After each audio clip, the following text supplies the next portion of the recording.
ये है talks news network और आप देख रहे हैं पॉलिटॉक्स, राजनीति का कच्चा चिट्ठा। जोधपुर से जीत रहे हैं सर जी। सब कुछ जनता का जो मैंडेट होगा उसको वो हमारे लिए श्रोधार्य होगा। विद ह्यूमिलिटी हम उसको स्वीकार करेंगे। तो हमें विश्वास है कि जनता का मैंडेट हमारे पक्ष में आएगा, पर जो भी आएगा उसको नम्रता के साथ में हम स्वीकार करने जा रहे हैं और हर पॉलिटिकल पार्टी को स्वीकार करना चाहिए। पर केदारनाथ में, बद्रीनाथ में जाओ, कभी आप क्या कहते हैं वो ध्यान में बैठ जाओ और पूरे देश को मैसेज दो ध्रुवीकरण का। ये इलेक्शन कमीशन को सोचना चाहिए था कि हमारे उनकी ड्यूटी क्या है, वो उन्होंने निभाई है। और मैं समझता हूँ कि पूरा चुनाव का ध्रुवीकरण करने का प्रयास किया गया। बिना कोई एजेंडा के चुनाव लड़ा गया है। बार बार राहुल गांधी चाहते थे कि देश की समस्याएं क्या है, युवाओं के एम्प्लॉयमेंट का क्या होगा, किसानों की समस्याओं का क्या होगा, ये सब इशू होते हैं।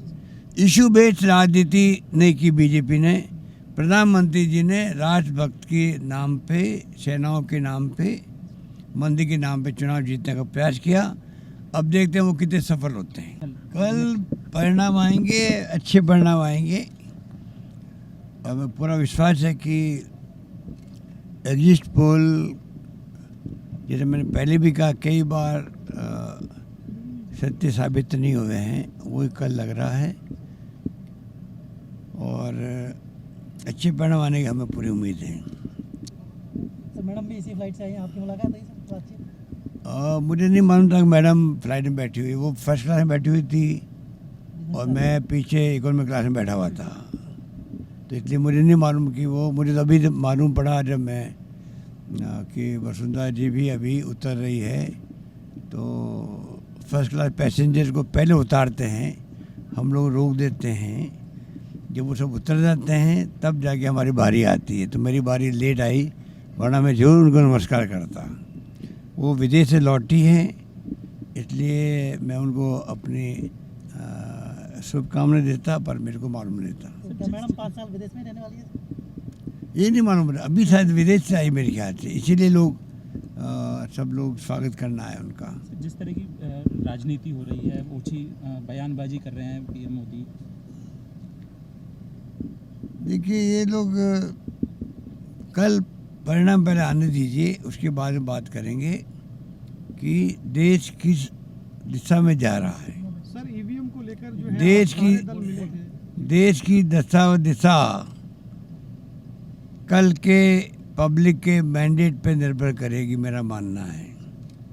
ये लोकतंत्र है।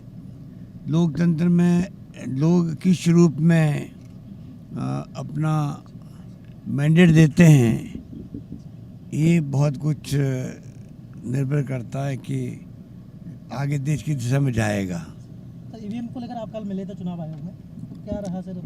ईवीएम को लेकर तो ये कहना था कि जिस रूप में ईवीएम के बारे में बहुत सारी शिकायतें आ रही जगह जगह से, यूपी के अंदर विशेष रूप से, मध्य प्रदेश के अंदर और राज्यों में भी, तो उसकी पूरी सिक्योरिटी होनी चाहिए। नंबर 2, वीवीपैट की मशीनें, उनको पहले शुरुआत में गिनती कर लीजिए तो ज़्यादा ठीक रहेगा, वरना बाद में कॉम्प्लिकेशन पैदा हो सकते हैं। उन पर फैसला हो गया? अब वो तो इलेक्शन कमीशन करेगा, फैसला करना है, तो हमने अपनी बात कह दी।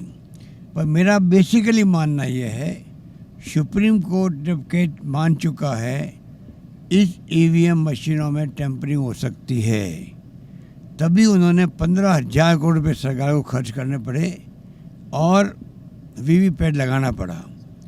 तो वीवीपैट लगवाया इसलिए गया कि टेम्परिंग हो सकती है, और जब टेम्परिंग हो सकती है तो बेसिक सवाल आता है कि आप फिर इन मशीनों के माध्यम से चुनाव करवा क्यों रहे हो।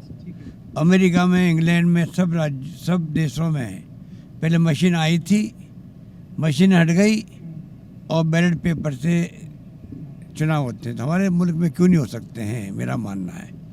तो ये इस तरह की बात। सर पानी की समस्या, पानी की बहुत भयंकर समस्या है। और सरकार को इस बात की जानकारी है और उसी ढंग से हम लोगों ने काफ़ी व्यवस्था करी है। तब भी गर्मी बहुत भयंकर पड़ रही है।